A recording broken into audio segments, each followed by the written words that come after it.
Hey, what's up, you guys? Marty Schwartz here with Marty Music again, and this is another storytelling video. This will be probably my most vulnerable video of these stories because I'm going to take my hat off at the end of this video, but in the meantime, I'm going to tell the story of the hat, where it came from, and all that, because I've gotten asked a lot about it, so I'm going to tell you. Now, in my real circle of friends and family, they're all very used to me what I look like without the hat. But to my audience and my brand, Marty of Marty Music, that brand, I'm always wearing this hat. So I look strange to you guys without the hat. And, it was on purpose, but it was a happy accident.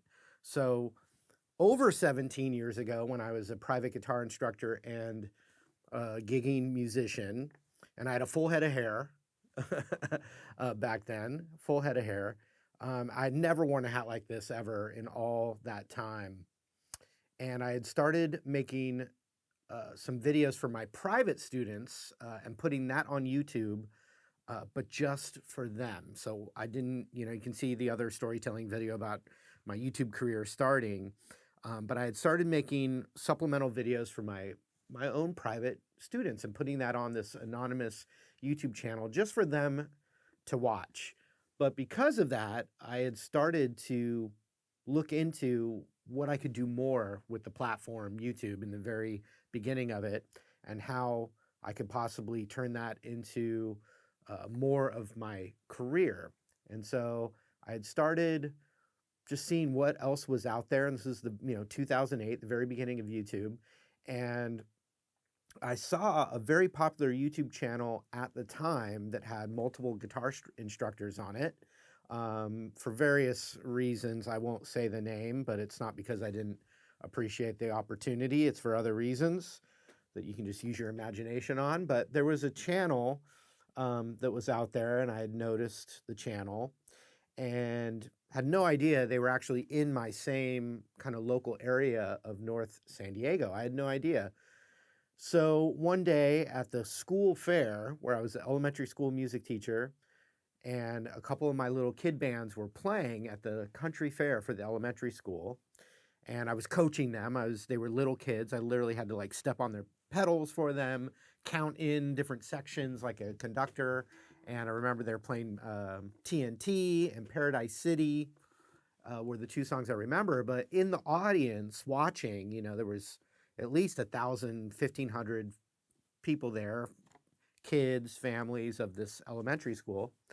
I actually noticed in the audience the main instructor from that YouTube channel that had multiple teachers on it at the time. And that was a real surprise to me because I had no idea they were in my area. And so I saw the instructor and I introduced myself because he was watching the little kid band and he was into it. And I was like, "Hey, it's nice to meet you. I'm actually the guitar teacher for those bands you were watching. And I noticed that your channel has multiple instructors on it. And I was just wondering what it would take to audition for your YouTube channel because I'm a guitar teacher and I'd love an opportunity." And I really did want an opportunity. And he gave me his business card. He did not say yes to an audition, but he also didn't say no. And so I had to kind of pursue that, what I call politely aggressive pursuing. So I would call and leave a voicemail, and then I'd wait a week, call again. "Hey, this is Marty. I was that guitar teacher. I'd love an opportunity to audition for your channel as an instructor, etc." And I want to say it took like 2 to 3 months where I didn't give up. I didn't harass the guy, but I didn't give up.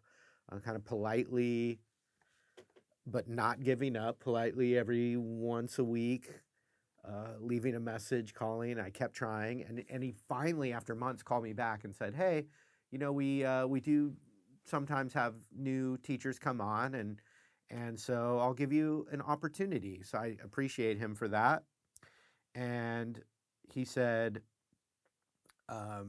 "We really want." It was no copyright, no songs at the time. It was just different techniques. He said, "What we really need is more blues. Can you do blues?" And I said, "Yes, I could definitely do blues. So just give me the time. And he was like, all right, let's try this weekday. It's in this area near you. And you just, prepare like 3 or 4 lessons and, we'll give you a shot. And if it goes well, maybe we'll use you again. And I was just like, yes, this is my opportunity. I could feel it in the deepest part of my soul that this was a good opportunity for me because I had been teaching for a lot of years. I really felt like I could, communicate a good lesson in front of a camera. I was nervous, but I did it. So this is where the hat comes in. The Let's say the audition and the shoot was on a Monday. That previous Saturday, a friend of mine who I used to be in a band with had a medical issue that had come about in his life where he now needed a kidney transplant. And this was a band I was in called Sidecar with a P, Psydecar, Sidecar. Kind of reggae, Latin rock, Bob Marley meets Santana with a little bit of songwriting, a little bit of jam band in there. And I was in that band for a few years around the San Diego area. And so that singer needed a kidney transplant, and he had a benefit show that I was part of where a bunch of different local companies donated a bunch of stuff for raffle tickets. All these different kinds of San Diego companies offered up stuff that people could buy raffle tickets for at this benefit show.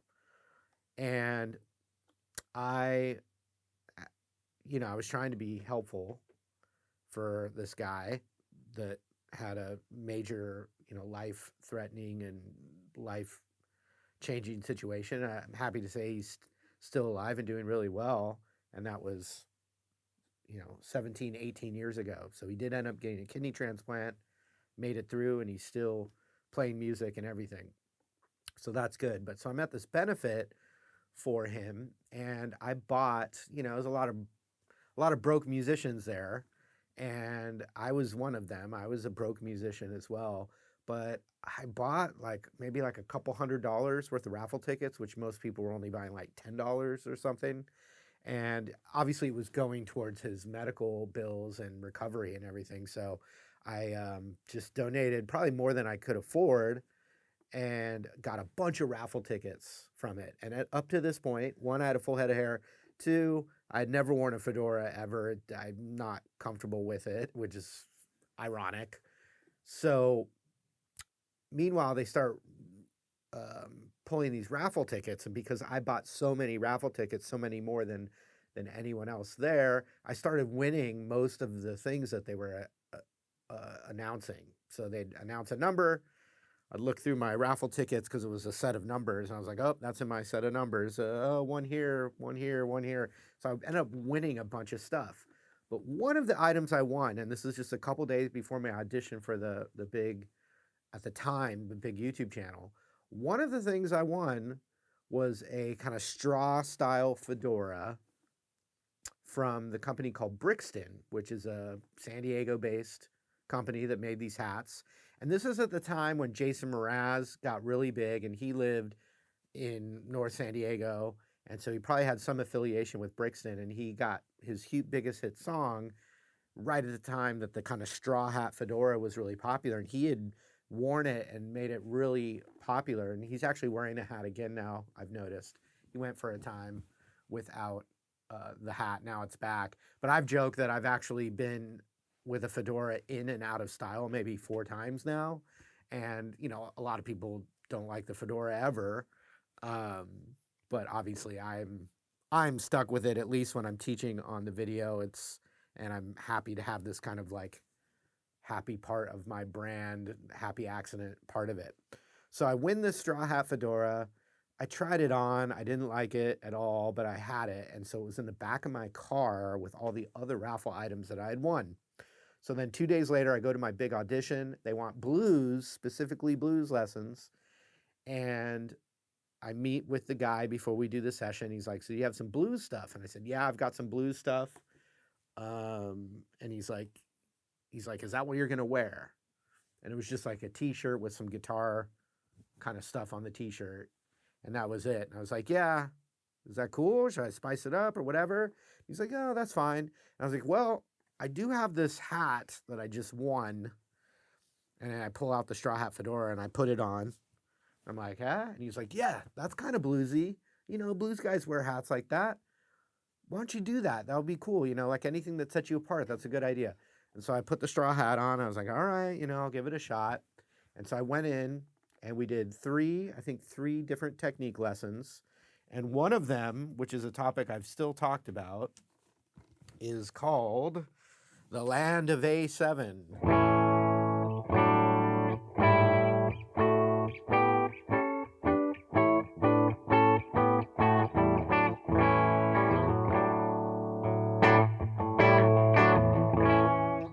Which is a really cool concept I learned, you know, a few years earlier that I thought was really a cool concept to teach people, spice up their playing, especially bluesy stuff. And so that was the first video I ever did for them. I wore the hat. I think I just said, hi, I'm Marty. I didn't say my full name. It wasn't my channel. It wasn't my company. I had no ownership or anything in it. I was basically just auditioning to do the best I could to hopefully maybe get some more work out of it, really. And so I wore the fedora, I did the lesson, and the Land of A7 video ended up becoming super popular for that channel. And people didn't know who I was. And so in all the comments on other videos after that, people kept saying, bring back the guy in the hat. Where's the guy in the hat? That's just how they were referring to me. Bring back the guy in the hat. Where's that guy in the fedora? That was a really good lesson. Where, you know, and so there was a lot of feedback for that. And also at the time, way back in 2008, 2007, on YouTube, you couldn't make your own thumbnail. So conveniently, the fedora, they would just, you know, the program, the algorithm or the AI of YouTube at the time would just select an image from the video for the thumbnail. And conveniently, the little thumbnails, the fedora in the thumbnail really popped and had a nice silhouette to it, which was like recognizable. And so I looked at that opportunity, and then also the fact that people were asking for the guy in the hat back. And I thought, okay, well, I need any angle I can get. And I noticed right away that the fedora really gave a nice silhouette in those tiny little pre-made, you know, pre-chosen thumbnails that YouTube did at the time. So I recognized right away that was a way to kind of grab people's attention. And then they also liked my lesson. And so I thought, okay, I'm going to just wear that hat all the time to kind of, I mean, I didn't even know it's basically called branding. But at the time, I wasn't even thinking that far ahead, but I was basically starting to create my own brand around my guitar lessons, which had the silhouette of the hat. It had that thing that you recognized. And it's just started to put, you know, a kind of happy accident of quote unquote branding together.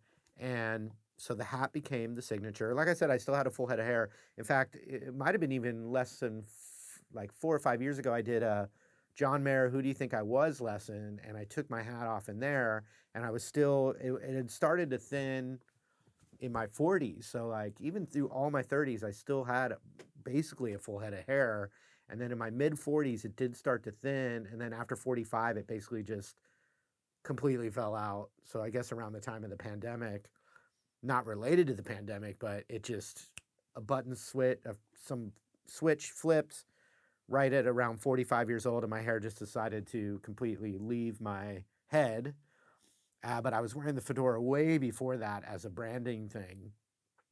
And then, you know, after that audition where I ended up doing more sessions for that, another opportunity came about, multiple opportunities, and then